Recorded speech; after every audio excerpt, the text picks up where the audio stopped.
Lambakasvatajate seltsi hinnangul elab Eestis täna umbes 80 000 lammast, mida on meie rohumaade kogupindala arvestades ilmselgelt vähe. Samas on mõõduka suurusega lambakarja pidamine tegevusala, mis talunikule teistegi tööde ja tegevuste jaoks piisavalt aega jätab. Eesti lambakasvatajate seltsi tegevjuhi Külli Vikati hinnangul on kodumaise lambakasvatuse madalseis tänaseks kindlalt selja taha jäänud ning karjade arvukus tõusuteele pööranud. 2011. aasta 3. septembril astusid Ülenurme Põllumajandusmuuseumi esitlusareenil meie lambatõugude kaunimad esindajad. Eesti valgepealiste tõukaun jäi mutt koos omaniku Liidia Kängsepaga Põlvamaalt ja Valgamaa taluniku Margus Keldo konkursil teiseks jäänud uttega. Eesti tumedapealiste uttede kauneima tiitel läks Lilian ja Aivar Veskele Viljandimaale ning Tartumaa talunikud Leonid ja Elle Kirss esitlesid aasta parimat noorjäära. Tumedapealiste jäärade hulgas esitlesid tartumaalased Jaanika ja Rein Mirka oma Suffolki tõugujäära.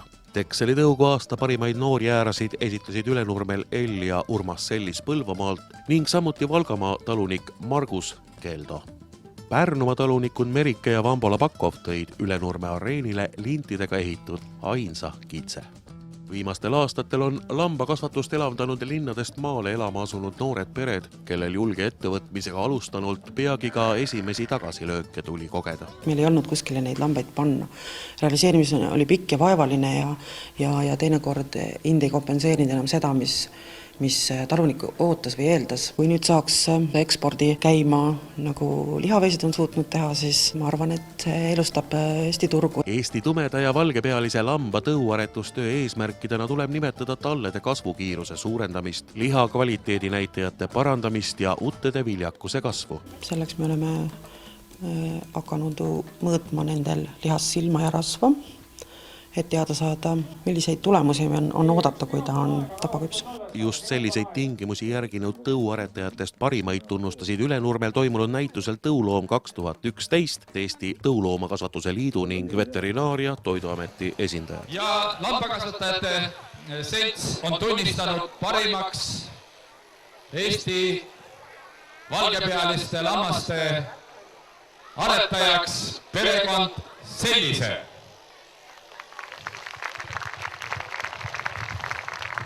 Meie lindi asemel on ikka müts.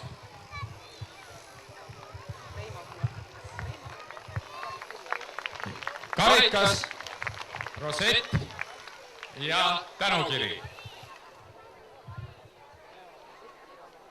Valgepealiste lammaste esitamise eest täname Liidia Kängsepa. Tema mütsi ei saa, tema saab tänukirja. Ja täname Margus Keldot, kellel on valgepealised ja tekslid, aga nad kõik on valgepealised. Aga tema on nii kõva mees, et ta tuleb täna veel suuremate loomadega välja. Aitäh, palju õnne. Eesti tumedapealiste lammaste parimaks aretajaks on tunnistatud perekond Veske Suurnärska talust. Lilian ja Aivar.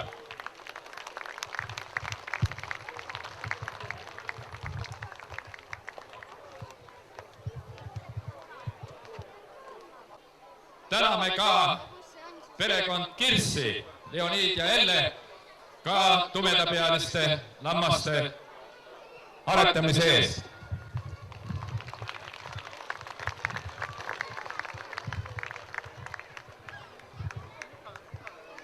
Ja samuti Jaanika ja Rein Mirka. Arvestatava väljundina terendab Eesti lambakasvatajatele võimalus müüa loomi üha kasvava elanikkonnaga välisriikidesse, kuid meie hajusalt paiknevad farmid muudavad eksporditavate partiide komplekteerimise sageli kulukaks. Ebaühtlane tootmistase aastas ei anna ka kodumaisele lihatööstusele piisavat investeerimiskindlust, mis tagaks eestimaise kvaliteetse lambaliha püsiva turustamise. On sesoonne tootmine ja ükski tööstus ei taha sesoonset tootmist enda peale võtta, sest suure osa aastast lihtsalt tehnoloogia seisab. Aga kui ka siin kompromisse leitakse ja tekib juurde juba litsentseeritud tapamajasid, siis kindlasti eestlane harjub jälle lambaliha sööma. Ehkki kitsede arvukus jääb lammastele täna kõvasti alla, on viimased aastad laatadele ja poelettidelegi kitsepiimast valmistatud tooteid lisanud. Voorse talus kitsepiimast valmistatud jogurtit, kohupiima, juustu ja võid pakkusid Imavere piimapäeval Mare ja Rein Kotin Lääne-Virumaalt. Et kitsepiimast saab ikkagi tervisekosutust ja tugevdust. Kitsepiima valgu ja rasvamolekulid on 5 korda väiksemad kui nüüd lehmapiimal ja tänu sellele omistab inimene seda palju paremini. Karmid turureeglid on Eesti lambakasvatuse teise olulise saaduse villa sedavõrd tahaplaanile surunud, et talunikud lamba niitmises pigem kulu kui tulu näevad. Villatööstus selles mõttes ei pakkud lambakasvatajale selliseid võimalusi, et ta saaks oma pöötud villa ära müüa. Pigem on huvi ikkagi pestud villa vastu, mis on jälle lisatöö talunikule. Et täna võib juba öelda, et on siin 4-5 väga tublit pügajad, kes suudaksid tegelikult Eesti lambad ära pügada. Suuremate lambakarjade ohjamiseks ja kaitseks läheb talupidajal vaja vastava aretussuunitlusega koeri, kelle kasvatamine samuti väikeettevõtjatele oskuste ja soovi korral teenistust võib pakkuda. Border Collie sobib kõikidele lambakasvatajatele, muidugi eriti on vaja suure karja omanikke. Neil kõigepealt on kaasasünditud instinkt ja kui inimene hakkab selle instinktiga tööle, siis käskluste abil on võimalik teda mõjutada nii, et ta õpib ära parema ja vasaku poole, ehk siis ta saab aru, kus poolt ta peab karjale lähenema, ta õpib ära, kas ta peab minema inimesest eemale või tulema lähemale ja need on ainult väga vähesed käsklused. Ta suudab õppida, öeldakse, kuni 300 käsklust. Eesti lambakasvatajatele valmistavad peavalu ka nende hoolealuste põlist ja looduslikku vaenlast käsitlevad direktiivid. Euroopa kaitseb hunte, aga samas on nagu eeltöö lambakasvatajatele jäänud nagu tahaplaanile. Et see tähendab seda, et on võimalik teha ennetavaid meetmeid tunditarade rajamisega ja siis selle rajamise toetamisega siis talunikule. Teine variant oleks ikkagi hoida seda olivatimees teatud koguses, et ei saaks meile liiga teha. Ning teema lõpetuseks oleks veel hea korrata üle, millistest tõugudest lambad meie karjamaid täna hooldavad. Eesti tumedapealine ja Eesti valgepealine, keda siis parandatakse Suffolki tumedapealist siis Suffolki tõuga, mis on valdav. Ja vähersel määral on alles jäänud Oxford Towni ja kasutatakse ka saksa mustapealist. Eesti valgepealise lambade puhul on kõige levinum Texeli tõug, siis on Dorset ja Taala.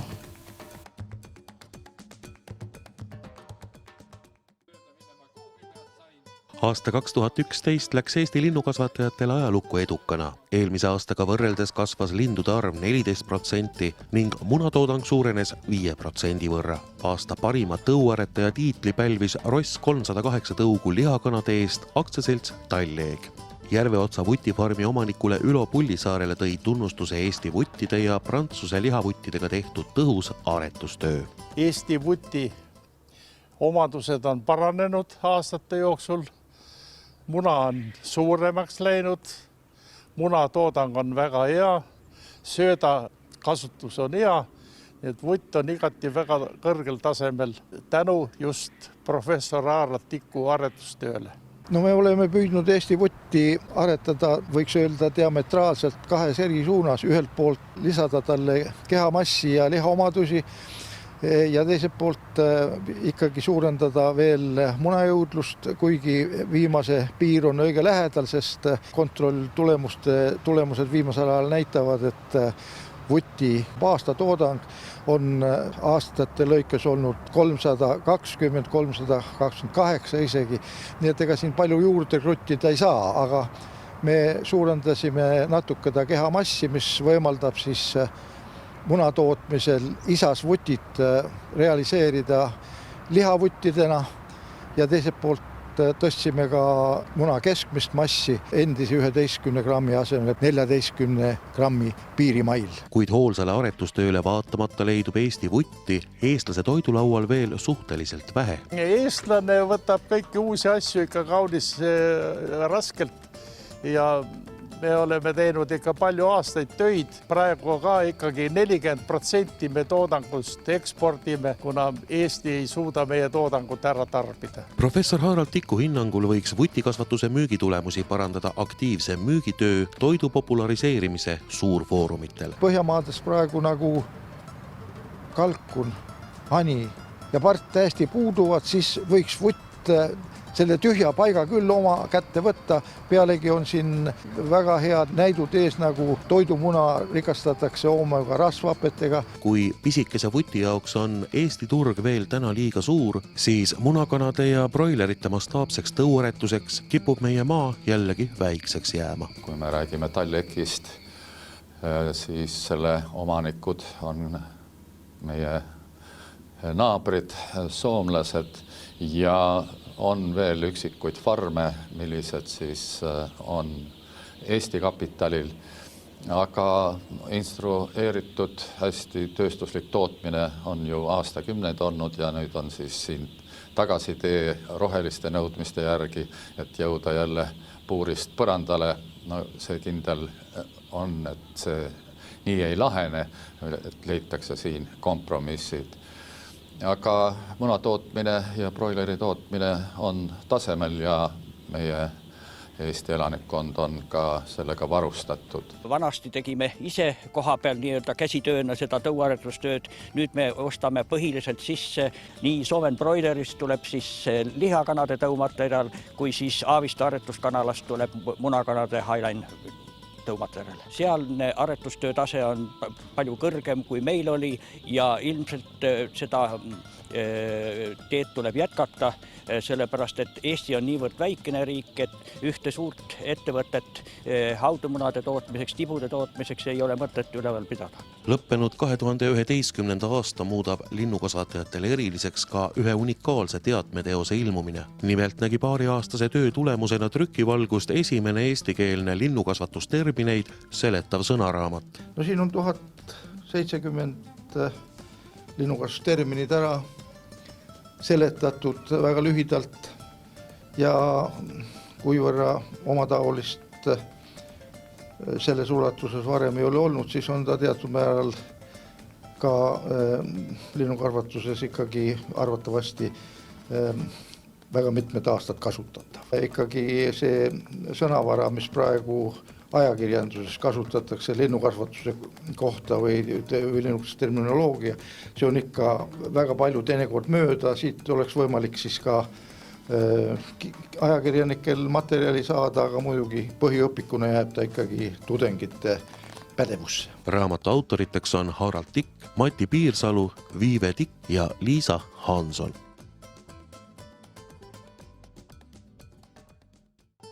Ülenurme areenil esitlesid oma hoolealuseid seakasvatajad osaühingutest Viru Möldri, Kaubi farmid ning Saimre seakasvatusest. Paraadi juhatas Eesti tõusigade aretusühistu aretusosakonna aretusspetsialist, veterinaararst ja konsulent Aino Aringo. Kõigepealt astusid vaatajate ette Viru Möldri suurt valget tõugu noorkuldid. Tema on ka uus tugev tegija, kasvatab nii suurt valget kui landrassi ja Eesti tõusigade aretusühistud töötab meeskond ja varmid töötavad ristandaretusprogrammi põhjal. See tähendab, meil on mõned varmid, kes töötavad puhaste karjadega ja toodavad liha tootmiseks ristandemiseid. Praegu meil on areenil siis suur valge kult, mis on aluseks siis ristandemiste tootmiseks. Järgmiseks sammus areenile landrassi tõugu emis osaühingust Kaubi farmid. Te näete, et landrassi kuju on hoopis teistsugune, ta on pikem. Nad on pikad, viljakad, head emad. Mõne aasta eest toodi Kanadast Eestisse Duroci kuldid, mis ristandemistega paaritades oluliselt ka liha kvaliteeti aitavad parandada. Oma ristandemistega käisid Ülenurmel Kaubi farmid ja Saimre seakasvatus. Te näete, nad on küllalt sarnased eelmistele, aga nad on palju aktiivsemad. Nende lapsed on tugevamad, nad kasvavad kiiremini. Et suund on ikkagi liha tootmisel põhiliselt ristandemis ja seda meie enamus ettevõtteid ka kasvatab ja põrsa tootmiseks kasutab. Ning viimastena astusid publiku ette osaühingus Pihlaka farm kasvanud ristandemiste ja Durocite kuldi järglased. Aga kuna Durocid on meil väga-väga hoitud 10 luku taga ja ainult purgis liiguvad need poisid ringi, siis Duroci kulti me teile näidata ei saa, küll aga nende lapsi. ning pärast põrsaste etteastet kuulutas žürii välja ka 2011. aasta parimad tõuaretajad. Ja Eesti Tõusigade Aretusühistu on tunnistanud parimaks Eesti Suure Valge Tõu aretajaks Saimre seakasvatuse osaühingu.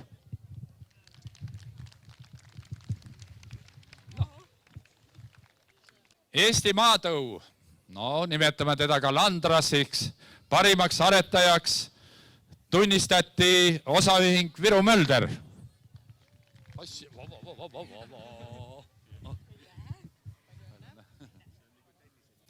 Täna me ei näinudki päris seda Pietrani tõugu, kes on ka ilus mustavalge kirju, aga selle tõu paremaks aretajaks on ikka igal aastal tunnistatud osaühing Pihlaka Farm.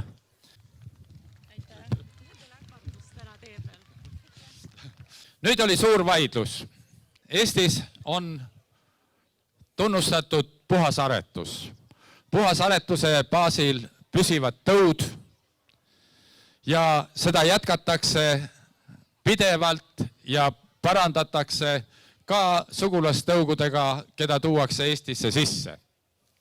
Sigadel on ka ristandaretusprogramm.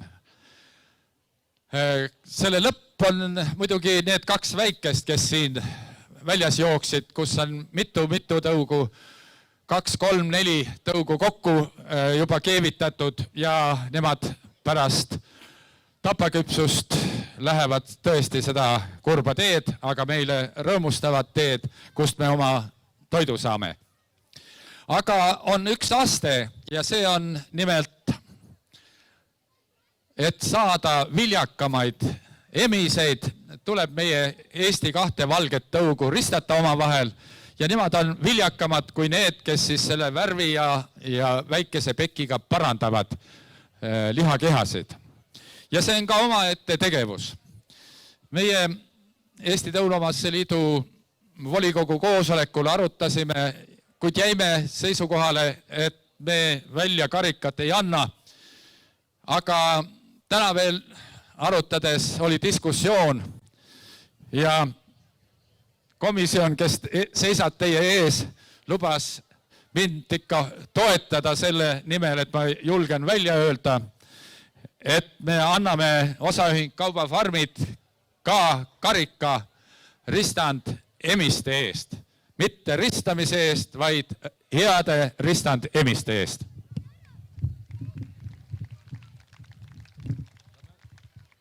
Seakasvatus kui selline on alati olnud Eestis traditsiooniline ja kui 40. aastate ette müüdi ka lääneturule või kõrval ka Eesti peekonit, siis see juba näitab, kui pikk traditsioon on olnud ja viimastel aastatel on hästi tõsiselt kätte võetud ka lõpp-produkti ehk nuumasigade saamisel ristamisprogramm ja see on vajalik, aga selleks, et ristata, peab olema väga hea puhasaretus, sest vanemad peavad olema puhtatõulised, siis me saame heteroosi ja saame ka paremat tulemusi. Eesti Tõusigade Aretusühistu on saanud tuua Eestisse uue seatõud juurokite näol. Kuna see tõug on ennast õigustanud nuumseakasvatuses, siis on plaan selle tõuga edasi töötada. Paralleelselt kõrval on ka Pietrani tõugu sead, kuid tundub, et populaarsemaks muutub juuroki tõu sperma kasutamine. Kuid milliseid käega katsutavaid tulemusi on tõuaretus tänaseks andnud? 90-ndatel oli meil viljakus 10,5 põrsast keskmiselt. Pesakonnas see oli päris selline keskmine põrsaste arv. Tänaseks on tublimad ja edukamad karjad 12-13 põrsast. Pesakonnas üks prioriteet on ehk see, et sealiha muuta marmorjamaks, ehk see rasv ei oleks seal seljapeki all, vaid ta oleks seal lihaskimpude vahel, mis mõjutab sealiha maitsvust. Aretajad tegidki sellega ilmselt karutöön, et valisid aina õhema pekiga sigu, aina taisemaid sigu ja see liha muutus taiseks ja puiseks.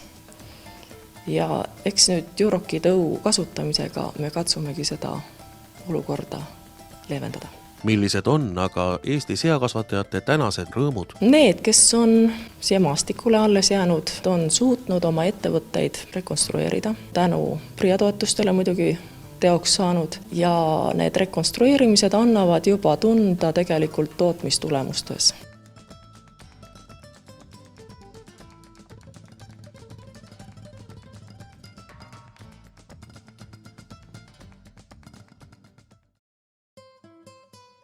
Kuna karusloomade kauniduse tippvorm saabub meie kliimas alles külmade ilmade tulekuga, siis käisid septembri alguses Ülenurme areenil tunnustust saamas nende kasvatajad. 2011. aasta parima küülikukasvataja tiitli pälvis aretusühingu otsuse põhjal Diana Mägi ja aasta parima tšintšilja kasvataja nimetuse võttis austusavalduste saatel vastu Külli Kersten.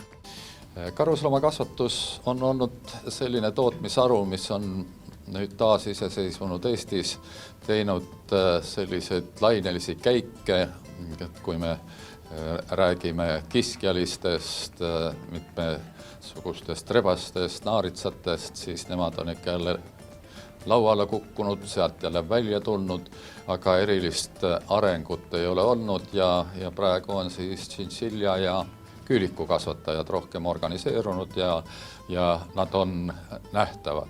Aga muidugi toodangu maht ei ole suur ja liha me kohtame ka, aga eestlane on unustanud küüliku söömise ja juba vaatab natukene võõrastavalt, kui ilus küüliku lihakeha müügis on. Eesti kaunemaid küülikuid ja tšintšiljasid sai aga imetleda 3. detsembril Rõngus toimunud sügisnäitusel. Eesti karusloomakasvatajate aretusühingu aseesimehe Diana Mägi hinnangul, kes Rõngu näitusel ise ka kohtuniku sekretäri tööd tegi, on meie karusloomad täna igati tasemel. Siiamaani 97,5 punkti on maksimaalne tulemus, mis on tulnud. Ja kõrgemaid Euroopa standardis välja ei anta. Kuidas mõjutab aga selline sügisnäitus Eesti karusloomanahkade kvaliteedinäitajaid? Kasvatajad, kui käivad näitustel, saavad targemaks ja tänu sellele juba tulevad nende paremad tulemused ja nad oskavad juba paari panna loomi oma vahel. Millised on aga sagedasemad hindamisel ilmnenud vead? Täna on üsna palju ka esinenud luustikuveaga loomi, kus on siis, nad on kondised. Kaal on vastavuses, aga luustik on väljas, mis tähendab, et siin on geneetilise veaga. Et see on juba pärilik viga. Et lott on, loomal on lott, aga on kondide. Sellisel juhul oleks talle vaja peale ideaalset looma, kelle luustik on 5+. Karusloomakasvatuses nõuab ka väikesemahuline ettevõtte nii hoolt kui investeeringuid. Milline on aga selle ettevõtluse tasuvus? See sõltub väga hindadest ja üldisest majandustrendidest maailmas. Et kui on siiski dollar madal, siis ka nahahinnad automaatselt kukuvad, et kuna kauplemine käib muist dollarites, siis dollari hind mõjutab vägagi nahahindasid. Teine asi on suurostjateks on näiteks tšintšilja naha puhul siiski hiinlased ja itaallased. Ja kui Hiinas on majanduskehv, siis on ka ostmist vähe, ehk siis pakkujaid oksjonil on vähem ja hinnad ei tõuse.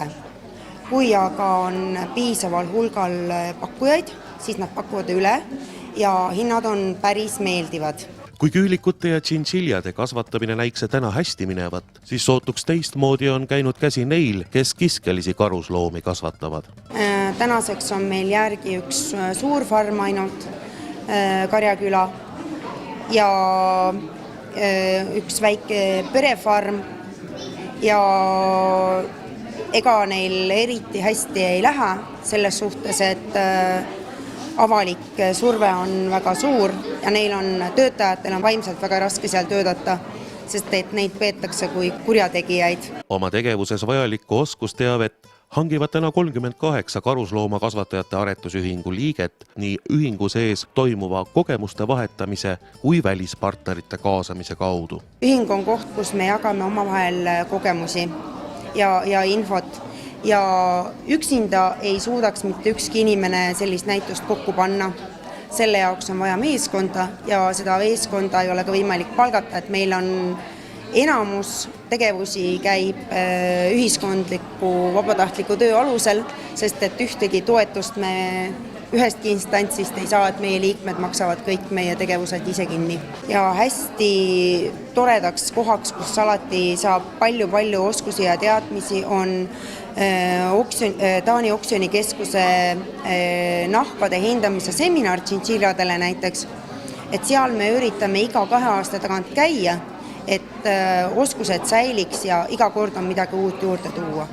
Headest tulemustest kõneleb kahtlemata ka fakt, et kui Eesti tšintšilja kasvatajad pakkusid 10 aasta eest müügiks 200 nahka, siis tänaseks on turul juba 7500 kodumaist kvaliteetset tšintšilja nahka.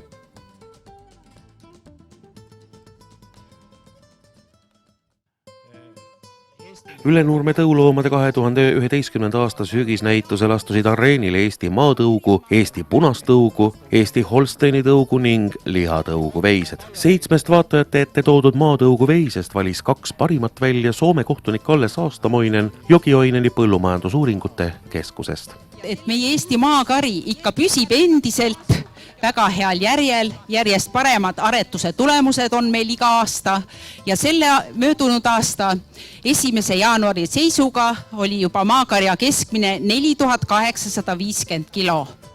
Number 1 all sammus juba 16. korda areenile Loogatalu peremehe Kaarel Voitki 2005. aasta viss ja 8 korda poeginud laul, keda sai Ülenurmel näha juba 11. korda. Tema järel sammus Elle Saksa juhtimisel laulu viimane tütar Lusti Annemäe talust. 5. korda osales Ülenurme tõuloomade sügisnäitusel Rainer Partsi Otsa talus kasvanud ja 6. korda poeginud Miilu.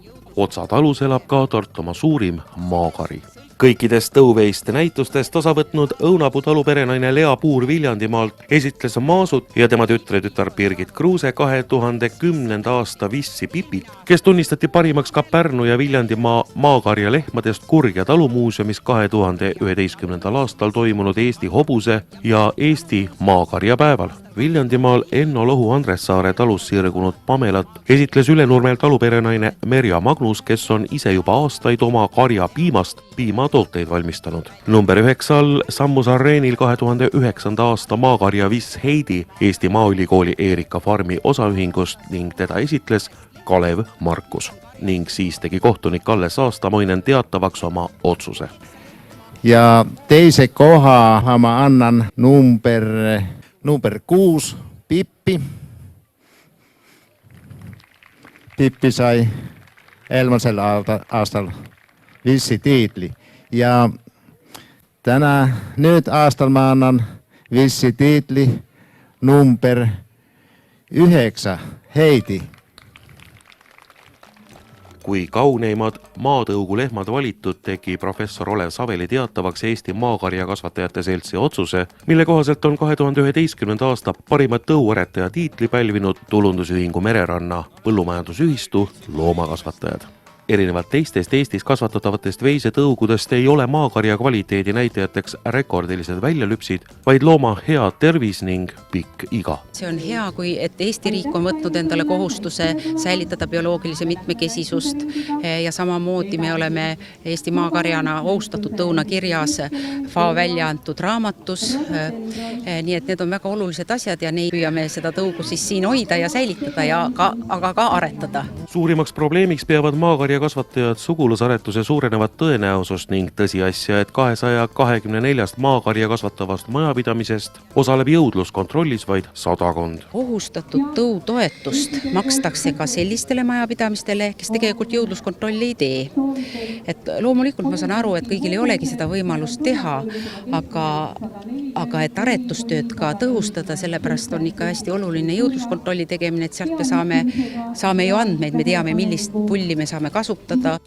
Järgmiseks hõivasid areeni 11 Eesti punastõugu veist. Esimestena sammusid publiku ette Lea Puuri lehmad Faasi ja Paisu. Õunapuu talus kasvatatakse kõiki 3 tõugu veiseid ja nende käes on 2006. aastast ka Eesti karja keskmine rekordpiimatoodang 11 907 kilogrammi. Enam kui 1000 piimalehmaga Tartu Agro tõi Ülenurmele 4 punastõugu veist. Kessuu pälvis 2011. aastal lehmikute konkursil 3. koha.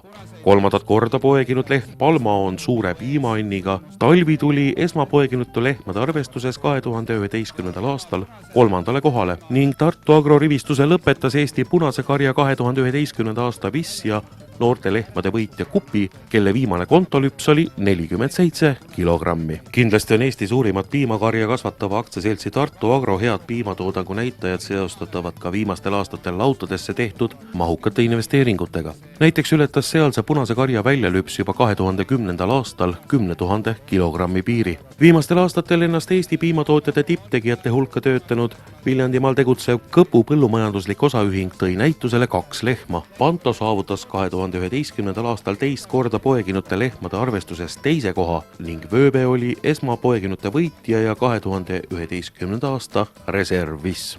Kõpu põllumajandusliku osaühingu valdavalt punast tõugu kari lüpsis 2006. aastal 6000 kilogrammi. Tänaseks on see tulemus juba 9500 kilogrammi. Ning Ülenurme areenil jalutas ka Erika Farmi osaühingu lehm Juudas. Esmakordselt osales Ülenurme näitusel Võrumaa ühinenud farmide aktsiaselts oma Anneküla 2 lehma tõutestprogrammi pulli Roberto tütrega Laki ja Taani tippulliga Selle tütre punase kirju vasikaga Põtu. Ning seejärel kuulutas professor Olev Saveli välja Eesti punase tõu aasta 2011 parima tõuaretaja, kelleks oli osaühing Sadala Piim. Auhinnale tuli järgi Ahti Kaldre. 2010. aastal lüpsid Eesti Holsteini tõugu 68 000 lehma, kes meil jõudluskontrollis on, 7778 kilo piima, rasvaprotsent 4,07, valguprotsent 3,35. Eesti punastõugu 19 800 lehma lüpsid 7152 kilo piima, rasvaprotsent 4,35, valguprotsent 3,43. Holsteini tõugu lehmade paraadi juhatas Ülenurmel Eesti tõuloomakasvatajate ühistu juhatuse esimees Tanel Pulitko. Loomad on läinud suuremaks, loomade liikumine on parem, see tähendab loomade jalad on tugevamad ja rääkimata siis piimatoodangust, mis on meil viimastel aastatel ka kõvasti suurenenud. Eesti Holsteini tõugu lehmi, kes moodustavad täna vabariigis kasvatatavate veiste kogumahus 78%, peetakse maailma produktiivseimaks piimatõuks ning kelle osakaal meie karjades on igal aastal ka märgatavalt suurenenud. Ülenurmel sai näha tosinast loomas koosnevat valikut lehmvasikatest ja lehmikutest kuni täiskasvanud lehmadeni välja. Esimestena demonstreerisid osavõtjad vasikaid. Ees sammus alles 3-nädalane Ameerika päritoluga isa lehmvasikas Luise aktsiaseltsis Krootuse Agro. 3-kuune Hollandi põlvenemisega pulli väike vasikas Bonne pärines Tartu Agro karjast. Lehmikute esinduses oli Krootuse Agro aktsiaseltsis kasvanud Vigur ning Aavo Kruusla Kaskaluiga talust Kanada päritolu pulli järglased Panni ja Laili. Lehmade rivi alustas kõrgeima piimaaretusväärtusega Holsteini pulli Trinidadi tütar Tubli aktsiaseltsist Krootuse Agro. Järgnesid aktsiaseltsi Aravete Agro Limbu ja 2010. aastal esmapoeginute lehmade 3. koha võitnud Lessu. Tartu Agro kasvandikest sai näha ka Ameerika päritolu pulli järeltulijat Pallit ja Rosinat. Oma 10 000 kilogrammi ületava piimatoodanguga Eesti parimate piimakarjade hulka kuuluv Torma põllumajanduslik osaühing tõi areenile teisel laktatsioonil päevas üle 62 kilogrammi lüpsvad Kiri ja Täpsi. Eesti Holsteini tõugu parimaks tõuaretajaks tunnistas Eesti tõuloomakasvatajate ühistu Harjumaa osaühingu Suurekivi. Auhinna võttis vastu 2011. aastal Maalehe lugejate poolt aasta põllumeheks valitud Helju Veskaru. Kuid millised peaksid olema Eesti tõuaretajate edasised tegevussuunad? Et kui me oleme suutelised lehmalt väga palju piima välja võtma, ei ole ju siin mingid haruldused enam 15 000 aasta toodangut, siis kuskilt võib hakata ka see nöör nagu järgi andma ja looma tervis on kahtlemata siin see väga oluline küsimus ja ka selles suhtes on võimalik ju mitmeid tunnuseid läbi aretuse parandada, olgu siis taastootmine, olgu siis jalgade tugevus, udara tervis. Kui nähtud veisetõud annavad tootjale piimatulu oma eluajal, siis lihaveise kasvataja saab tehtule alles pärast looma müüki majanduslikult joone alla tõmmata. Samuti napib täna Eestis ka lihaveiste kasvatamiseks ja aretustööks vajalikke kogemusi. Keerulisi aegu aitavad leevendada kvaliteetse eestimaise veiseliha piiritagune nõudlus ning suurenev lihaveise kasvatajate arv, mis statistiliselt väljendub lihaveiste arvu iga-aastases 14% suurenemises. Eriti populaarne lihaveise kasvatus Eesti rannaaladel ja muidugi Lõuna-Eesti aladel, kus on rohkem sellist metsa ja võsa. Ja nii nagu lammaski hooldab maastikku hästi, siis veis oma suurema kehamassi kohta hooldab seda ilmselt natukene paremini ja ta sööb ära ka selle, mida lammas ei suuda süüa. Ülenurmel esitletud lihaveised pärinesid 7 Eestimaa farmist. Erinevad tõugu lihaveistega olid kohal Karitsu Rantso osaühing, Jane Mätik, Tšura ja Piira talud, Topimõisa osaühing, osaühing Agriline ja Lea Teiter. 2011. aasta parima tõuaretaja tiitel läks osaühingule Hannora. Lihaveiste tormiline arvukasv on muidugi tore olnud. Aretustööga on natukene raskem, sest puhtatõulisi veisid on vähe ja sellepärast sugupulle tuleb sisse osta ja nad ei ole mitte sugugi odavad ja pahatihti ka meie noorfarmerid või uued farmerid ei ole päris kodus ka aretuse põhimõtetega ja seetõttu ei ole alati ka kvaliteedi osas edu nii suur. Vaid loetud nädalad pärast Ülenurmel toimunud sügisnäitust kutsus Eesti Tõuloomakasvatuse Liit Keavasse meie loomakasvatajaid, et põllumajandusloomade selektsiooni uusimaid arengusuundi tutvustada. Läbivaks teemaks oli piimaveiste genoomi uuendusliku hindamise kasutamine aretustöös. Põhiettekande pidas Helsingi Ülikooli professor Jarmo Juga, kes tutvustas maailmas üha suuremat populaarsust koguva ja ka revolutsiooniliseks nimetatud genoomvaliku kasutamise võimalusi. Varsinaisesti esiteltiin 2001, mutta kun nämä tämmöiset geenipaneelit tuli käyttöön 2000-luvun puolivälissä, niin muutamassa vuodessa menetelmä otettiin käyttöön kaikissa suurimmissa jalostuspopulaatioissa ja suurimmissa maissa, missä on toimivat jalostusohjelmat. Täna ei ole piimatootmisel peamine eesmärk ainult piimatoodangut suurendada, et on võimalik jälgida ja uurida ka teisi tunnuseid ja siis tõepoolest anda farmeritele kasutada vaid kõige paremad pullid, nii et ma arvan, et selline progress aretuses hakkab läbi genoomselektsiooni praktikasse jõudmise toimuma väga kiiresti. Sünnides saab pull oma väärtuse teada, kas temast tuleb hea pull või mitte. Küsimus, kuidas meie saame ennast haakida sinna gruppidesse, see on väga keeruline, sellepärast et meie populatsioon on väga väike nii Holsteini tõul kui ka punasel tõul. Ja see on keeruline teema, kuid õnneks on meil väga palju selliseid pulle kasutatud, kes mujal maailmas on kuulsad ja tuntud ja kui nende pullide ehk kõik ühe isa järglased vaadatakse üle maailma läbi, siis on meil võimalik mõnedesse gruppidesse ka minna. Üksinda Eesti on ikkagi selle meetodi rakendamiseks liialt väike, et on 2 teed, et kas teha siis seda koostöös teiste riikidega või siis importida tõumaterjali. Me peaksime siis oma testimisele valitud pullid, nende DNA andmed saatma Euroopasse, seal uuritakse ära, sealt tulevad siis esialgsed andmed ja siis on juba meil õigus ja otsus vaja teha, kas me tahame neid Eestis kasutada aretuses või mitte. Kui me täna testime siin Holsteini populatsioonis näiteks 30 pulli aastas, siis miks mitte me võiks valida juba 100 pulli ja sealt tõepoolest see paarkümmend kõige paremat ainult testida. Suomessa huomattiin se kanssa heti, että ilman yhteistyötä me ei voida sitä rahoittaa sitä. Meillä ei ensinkään riitä eläimet tähän referenssipopulaatioon, missä nämä geenivaikutukset voidaan arvioida, ja toiseksi se on aika kallista. Ja sen takia Suomi on tänä päivänä yhteistyössä tai oikeastaan yhteinen jalostusohjelma Viking Geneticsin kanssa, ja sitä kautta saatiin eläinten määrää lisättyä ja rahoituspohjaa laajennettua. Ja nähdäkseni Estissä tai Virossa on sama tilanne, että oikeastaan yhteistyö on ainoa vaihtoehto siirtyä genomiseen valintaan, jotta pystytään laskemaan ne ennusteyhtälöt näille geenivaikutuksille.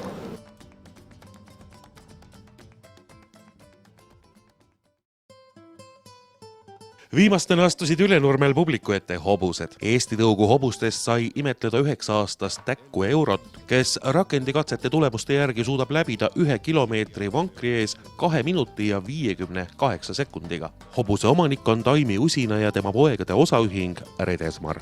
Eesti tõugu märadest oli areenil Viiva, kelle välimikku hinnati kõrgelt aastakonkursil. Viiva omanikuks on juba 5 aastat hobuse kasvatusega tegelenud perekond Saarapik. Eesti hobuse arvestuses tunnistas Eesti hobusekasvatajate selts parimaks tõuaretajaks Täkku Euro omanik Taimi Usina. Eesti hobuse ajalugu on olnud pikk ja keeruline. Kuna põllutööks inimesed hobust enam ei vaja, on ka kodumaise hobusetõu arvukus vähenenud ning ohustatud liigiks muutumisele aitasid kaasa ka eelmise sajandi jooksul Eestis toimunud poliitilised vapustused. Ka Eesti hobune oli kõige raskemas seisus, aga hetkel võime öelda, et kõige arvukam, sest kõige rohkem saadakse varssu võrreldes teiste tõugudega ja varsti võib tulla teine oht, et jõutakse sellele ohustatu piirile ja kui see ületatakse, siis ei tulegi toetust enam.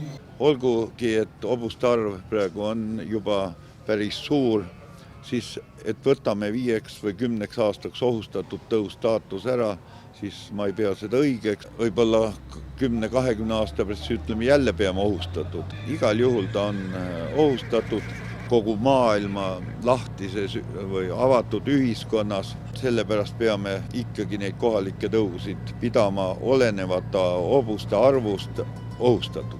Hobusekasvatajate arv on viimastel aastatel oluliselt suurenenud ning Eesti Hobusekasvatajate Seltsi tegevdirektori sõnul on just Eesti hobune meie hobusekasvatajate lemmiktõuks kujunenud. Samuti võib ütelda, et selline tõug nagu Eesti raskeveohobune, mis aastaid tagasi oli väga kriitilises olukorras, kui saadi aastas 10 varssa. Arvukus on tõusnud 100 hobuselt 300 peale ja populaarsus on jõudnud ka Soome, nii et soomlased on need, kes neid hobuseid meelsasti ostavad. Eesti raskeveohobused Ülenurme areenile järgmisena sammusidki. Esimesena tuli 2011. aasta parim Jüri Perteli noortäkk Heartland, keda aasta konkursil peeti viimaste aastate üheks parimaks. Kohal oli ka märade konkursi reservvõitja Nirvana, kelle omanikuks on Kersti Känd Pärnumaalt. Suurt jõudu ja vastupidavust nõudvate tööde kõrval sobib Eesti raskeveohobune ka ratsutamiseks ja rakendispordiks. Ta on kuulekas,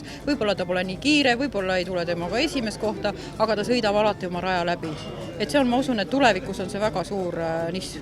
Me palume siia nüüd Jüri Perteli, kes tunnistati selle täkun ajal juba parimaks tõuaretajaks ja kui oli see konkurss Nurmenukus, siis oli umbes ka nii, et täkk on laitmatu, no omanik samaviisi. Kuid ka põliste hobutööde taaselustamine ja õpetamine on Eesti Hobusekasvatajate Seltsi üks olulistest töösuundadest. Ega me vaevalt ikka näeme seda hobust looduskaitsealal või metsa lähedal, et pigem teeb see harvester selle töö ära ja see on valdkond, kus hobusemehed ja kindlasti ka keskkonnakaitsjad peaksid rohkem kokku hoidma. Meeldaks väga palju töid hobustega, kui oleks riistasid, aga see sama, et neile vankrid, adrad, asjad, äkked, värgid saada, tahab veel teha tööd. 3. kohaliku tõu tööka Tori hobuse esindatus oli 2011. aasta sügise hakul Ülenurmel 3-liikmeline. Esimesena astus pealtvaatajate ette Jäneda hobusekasvatuse aktsiaseltsi aasta parimaks noortäkuks tunnistatud Hiilgus. Tema järel reservvõitja Portugal Topi mõisa osaühingust. Tori hobuste õrnemat sugupoolt esindas Ülenurmel Kaja Väärsi mära Viiva, kes tunnistati samal aastal ka parimaks noormäraks. Parimaks Tori hobuste tõuaretajaks tunnistati Aldo Vaan. Millisena paistab ka täna vaadates Eesti kohalike hobusetõugude tulevik? Hobuse rakendus on mitmekülgne, väiksemad talutööd, künnid, külvid, neid vast tuleb nagu esineda. Väiksemad niidud, kust on heina võtta, koristada, kartulimaad ja metsatööd, need ei ole veel inimestele päris võõraks ikka jäänud, nii et julgen küll soovitada, et kui teil on vana ja lagunev traktor kuskil, et selle asemele võiks tulla noor ja terve hobune. Mitte ainult töö ei ole seal maal, et maal elatakse ainult sellepärast, et tööd teha, vaid see keskkond on ja hobune on minu arvates sellest kõige tähtsam loom, mis hoiab inimest maal. Oluliselt on vähendanud hoburakendi teadmisi ka põlvkondade vahetus ja järjepidevuse kohatine katkemine. Viimastel aastatel ja tänu Särevere koolile on hobusekasvatajaid, hobusega tuttavaid ja õpetatud noori tulnud juurde, aga eks siin on see praktiline külg, mida noored peavad veel omandama. Seejärel sai Ülenurmel näha 2 trakeenitõugu hobust. Täkk Moorion tunnistati parimaks 2005. aastal. Tema nimel on mitmed auhinnalised kohad noorhobuste tšempionaadil, takistus- ja koolisõidus. Teisena astus areenil mitmete auhindadega pärjatud mära Millenna. Ehkki trakeenitõugu hobused on Eestisse sisse toodud, on kohalikud hobusekasvatajad andnud märkimisväärse panuse ka selle tõu sünnimaale. 3 suurepärast sugutäkku on antud trakeenitõule üle maailma ja nii ka selle täkk Morioni isa kasutati väga intensiivselt viimastel aastatel Saksamaal. Paaritas ikka üle 200 mära, nii et kõige populaarsem oli 2 viimasel aastal sugutäkkudest. Nii Morioni kui Millenna omanik ja kasvataja on osaühing Heimtali hobusekasvatus, kes Ülenurmel ka 2011. aasta parima tõuaretaja tiitliga pärjatud sai.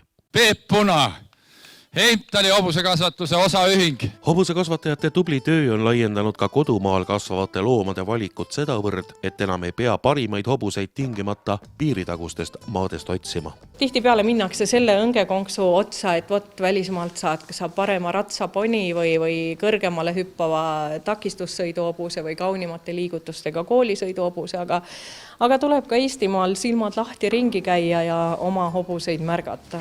Ning Ülenurme näituse lõpetas Araabia tõu 2011. aasta parimaks näkuks tunnistatud Ariman, kelle omaniku Elle Lassi selts ka aasta parimaks tõuaretajaks tunnistas. Täna elab Eestis umbes 500 Araabia täisverelist hobust. Nad annavad aastas 5-6 varssa, kes enamasti müüakse teistesse riikidesse. Kui te mäletate, missugune hobune oli meil nõukogude ajal või 30-40 aastat, siis Araabia hobust olid suuremad, aga näete, tänapäeval on nad väga elegantseks läinud. See hobune on ju ehtne, näitushobune, hästi elegantne ja väga sihukese välja peetud liikumisega, nii et kõiki seda hinnatakse näitustel. Lisaks oskustele häid hobuseid kasvatada, vajab Eesti hobusekasvataja enam meelekindlust ja arukust, et tõuaretuslikud otsused ärihuvidele alla ei jääks.